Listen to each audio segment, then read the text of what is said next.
Good morning, everybody. Happy Monday. Hope you had a good weekend. I think I often say, we had a great weekend because something that we did.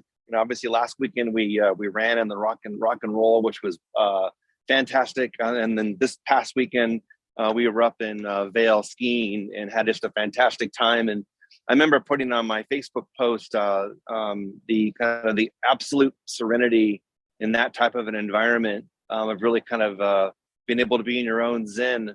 At least that's what it's like for me when I ski, and it was a wonderful to kind of self-reflect. So today's topic is managing up. So managing up.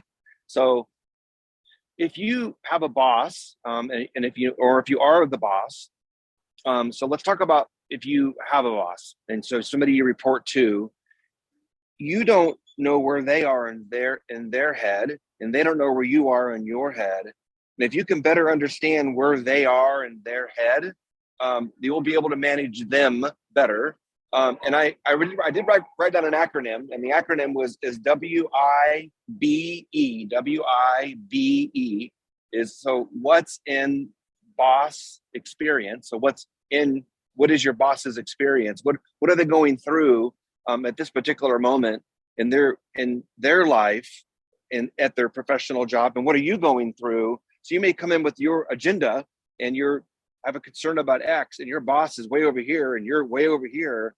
And there's going to be a disconnect. So if you can have a process you go through on a daily basis and think about, what is it that is on my boss's mind, or what's going on in his or her world that somehow I can align with, and therefore I'm going to be able to manage up. So that's kind of the secret to it. So if you have the ability to think about what's going on in that person's head, or what's going on in their lives, understanding if you are the employee or the worker, you're in the weeds. I mean, you're over here and doing your thing, and then you have a concern. It's something you're working on that's important to you, but over here, there's 50 things maybe going on in your boss's head that you don't even know about. Sometimes you might not even have the privilege of knowing, because some of them may be very confidential.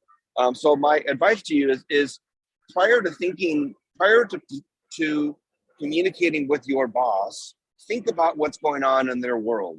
Think about what's going on, and you maybe use the acronym WIBE, which is what is boss's experience? What are they experiencing at that moment? Or make up your own acronym. So obviously that one may sound a little hokey, which is fine, but coming up with something that reminds you daily. If you are the boss and you are receptive in being managed up, or receptive in people wanting to manage you better, communicate that.